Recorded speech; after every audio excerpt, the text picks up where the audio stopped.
ಮಂಗಳೂರಿನ ಬಿಜೆಪಿ ಕಚೇರಿಯಲ್ಲಿ ಸುದ್ದಿಗೋಷ್ಠಿಯನ್ನುದ್ದೇಶಿಸಿ ಮಾತನಾಡಿದ ಬಿಜೆಪಿ ರಾಜ್ಯ ವಕ್ತಾರೆ ಸುರಭಿ ಹೊದಿಗೆರೆಯವರು, ರಾಜ್ಯದ ಜನರಲ್ಲಿ ಭಯ ಹುಟ್ಟಿಸುವ ಉದ್ದೇಶದಿಂದ ರಾಜ್ಯ ಸರ್ಕಾರ ದ್ವೇಷ ಭಾಷಣ ಮಸೂದೆ ತರಲು ಉದ್ದೇಶಿಸಿದೆ ಎಂದು ಸರ್ಕಾರದ ವಿರುದ್ಧ ತೀವ್ರ ವಾಗ್ದಾಳಿ ನಡೆಸಿದರು. ದ್ವೇಷ ಭಾಷಣ ಮಸೂದೆ ಅಭಿವ್ಯಕ್ತಿ ಸ್ವಾತಂತ್ರ್ಯಕ್ಕೆ ಭಾರಿ ಧಕ್ಕೆ ತರುವಂತದ್ದು. ಈ ಮಸೂದೆಯನ್ನು ಸೂಕ್ತ ಚಿಂತನೆ, ಸಮಾಲೋಚನೆ ಹಾಗೂ ತಜ್ಞರ ಸಲಹೆ ಇಲ್ಲದೆ ಏಕಪಕ್ಷೀಯವಾಗಿ ರೂಪಿಸಲಾಗಿದೆ ಎಂದು ಹೇಳಿದರು. ಅಭಿವ್ಯಕ್ತಿ ಸ್ವಾತಂತ್ರ್ಯದಂತಹ ಅತ್ಯಂತ ಗಂಭೀರ ವಿಷಯದ ಬಗ್ಗೆ ಮಸೂದೆ ತರಬೇಕಾದರೆ ಸಾಕಷ್ಟು ಚಿಂತನೆಯನ್ನು ನಡೆಸಬೇಕಿತ್ತು. ಯಾರೊಂದಿಗೂ ಕೂಡ ಸಮಾಲೋಚನೆ ಮಾಡಿಲ್ಲ. ದ್ವೇಷ ಭಾಷಣ ಮತ್ತು ಅಪರಾಧ ಎರಡನ್ನೂ ಒಂದೇ ಎಂದು ಪರಿಗಣಿಸಲಾಗುತ್ತಿದೆ. ಮಸೂದೆಯ ವ್ಯಾಖ್ಯಾನವೇ ಸರಿಯಾಗಿಲ್ಲ. ಇದು ಭಾವನಾತ್ಮಕವಾಗಿ ರೂಪಿಸಿದ ಮಸೂದೆ. ಕಾನೂನು ತಜ್ಞರೊಂದಿಗೆ ಚರ್ಚೆ ನಡೆಸಿಲ್ಲ ಎಂದು ಟೀಕಿಸಿದರು.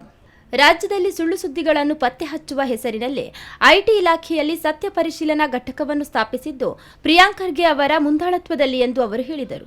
ಆ ಘಟಕಕ್ಕೆ ದಾಖಲಾಗಿರುವಂತಹ ದೂರುಗಳಲ್ಲಿ ಸರ್ಕಾರ ಹಾಗೂ ಆಡಳಿತ ಪಕ್ಷದ ವಿರುದ್ಧ ಮಾತನಾಡಿದವರ ಮೇಲೆಯೇ ಪ್ರಕರಣಗಳನ್ನು ದಾಖಲಿಸಲಾಗಿದೆ. ಇದು ಸ್ಪಷ್ಟವಾದ ದ್ವಂದ್ವ ನೀತಿ ಎಂದು ಆರೋಪಿಸಿದರು. ಬೇಸರದ ಮೇಲೆ ಮಾಡಿರುವಂತಹ ಈ ಬಿಲ್, ಇದು ಇಮೋಷನ್ ಮೇಲೆ ಮಾಡಿರುವಂತಹ ಬಿಲ್. ಭಾರತೀಯ ನ್ಯಾಯ ಸಂಹಿತದಲ್ಲಿ ಇರುವಂತದ್ದು ಏನು ಅಂದ್ರೆ, ಆ ಅಪರಾಧ ಫಿಸಿಕಲ್ ಇಂಪ್ಯಾಕ್ಟ್ ಅನ್ನ ನೀವು ತೋರಿಸಬಹುದು, ಎನಿಮಿಟಿ ಲೀಡಿಂಗ್ ಟು ವೈಲೆನ್ಸ್ ಅನ್ನ ತೋರಿಸಬಹುದು ಅಂದ್ರೆ, ಪ್ರೂಫ್ ಇದ್ರೆ ನೀವು ಆ ಒಂದು ಕಾಯ್ದೆ ಕೆಳಗೆ FIR ಫೈಲ್ ಮಾಡುದು. ಇಲ್ಲಿ ನೀವು ಮಾತ ಮೇಲೆ ಮಾತ್ರ ಒತ್ತು ಕೊಟ್ಟು ದ್ವೇಷ ಭಾಷಣ ಡೆಫಿನಿಷನ್ ನ ಇಲ್ವಿಲ್, ಎನಿಮಿಟಿ, disharmony in society ಅಂದ್ರೆ ವೇಗ್ ಡೆಫಿನಿಷನ್ಸ್ ಇನ ಬೇಸಿಸ್ ಮೇಲೆ ಮಾಡಿರುವಂತಹ ಈ ಒಂದು ಲೆಜಿಸ್ಲೇಷನ್. ನಿಮಗೆ ಜ್ಞಾಪಕ ಇರ್ಬೋದು, ಇದು ಬೆಳಗಾವಿ ಅಧಿವೇಶನದಲ್ಲಿ 2 ದಿನ ಬಾಕಿ ಇರಬೇಕಾದಾಗ ಅಸೆಂಬ್ಲಿ ಮತ್ತು ಕೌನ್ಸಿಲ್ ನಲ್ಲಿ ಚರ್ಚೆಯೇ ಇಲ್ಲದೆ ಪಾಸ್ ಮಾಡಿರುವಂತಹ ಬಿಲ್ ಇದು. ಇಂತಹ ಒಂದು ಬಿಲ್ಗೆ ನೀವು ಒಂದು ಹೌಸ್ ಕಮಿಟಿನಲ್ಲಿ ಚರ್ಚೆ ಮಾಡಲ್ಲ, ಯಾವುದೇ ಆದಂತಹ ಎಕ್ಸ್ಪರ್ಟ್ಸ್ ನ ಮಾತು ಕೇಳೋದಿಲ್ಲ, ಹಾಗೆಯೇ ಮಾಡ್ತೀರಾ ಅಂದ್ರೆ ನಿಮ್ದು ಉದ್ದೇಶ ಏನು? ನೀತಿ ನಿರ್ಣಯ ಪ್ರಕ್ರಿಯೆಯಲ್ಲಿ ಸರ್ಕಾರ ಸಂಪೂರ್ಣವಾಗಿ ವಿಫಲವಾಗಿದೆ ಎಂದು ಟೀಕಿಸಿದ ಅವರು, ಸುಪ್ರೀಂ ಕೋರ್ಟ್ ಅಭಿವ್ಯಕ್ತಿ ಸ್ವಾತಂತ್ರ್ಯದ ಕುರಿತು ಸ್ಪಷ್ಟ ಮಾರ್ಗಸೂಚಿಗಳನ್ನು ನೀಡಿದೆ.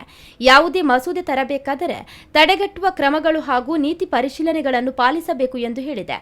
ಆದರೆ ಸರ್ಕಾರ ಇದನ್ನು ಲೆಕ್ಕಿಸದೆ ಏಕಪಕ್ಷೀಯವಾಗಿ ಮಸೂದೆಯನ್ನು ತಂದಿದೆ ಎಂದು ಹೇಳಿದರು. ಈ ಮಸೂದೆ ಜನರಲ್ಲಿ ಭಯ ಹುಟ್ಟಿಸುವಂತದ್ದು ಎಂದು ಹೇಳಿದ ಸುರಭಿ ಹೊದಿಗೆರೆಯವರು, ಮೊದಲ ಅಪರಾಧಕ್ಕೆ ಕನಿಷ್ಠ 1 ವರ್ಷ ಹಾಗೂ ಎರಡನೇ ಅಪರಾಧಕ್ಕೆ 10 ವರ್ಷಗಳವರೆಗೆ ಶಿಕ್ಷೆ ವಿಧಿಸುವ ಪ್ರಾವಧಾನ ಇರುವುದರಿಂದ ಅಭಿವ್ಯಕ್ತಿ ಸ್ವಾತಂತ್ರ್ಯಕ್ಕೆ ಭಾರಿ ಧಕ್ಕೆ ಉಂಟಾಗಲಿದೆ ಎಂದು ಎಚ್ಚರಿಸಿದರು. ಈ ವೇಳೆ ಸುದ್ದಿಗೋಷ್ಠಿಯಲ್ಲಿ ಬಿಜೆಪಿ ಜಿಲ್ಲಾ ವಕ್ತಾರರಾದ ಅರುಣ್ ಶೆಟ್ಟಿ, ಮಾಧವ ಮೋರೆ, ಮಾಧ್ಯಮ ಸಂಚಾಲಕರಾದ ವಸಂತ್ ಪೂಜಾರಿ ಹಾಗೂ ಮಾಧ್ಯಮ ಸಹ ಸಂಚಾಲಕರಾದ ಹೇಮಂತ್ ಶೆಟ್ಟಿ ಮತ್ತಿತರರು ಉಪಸ್ಥಿತರಿದ್ದರು.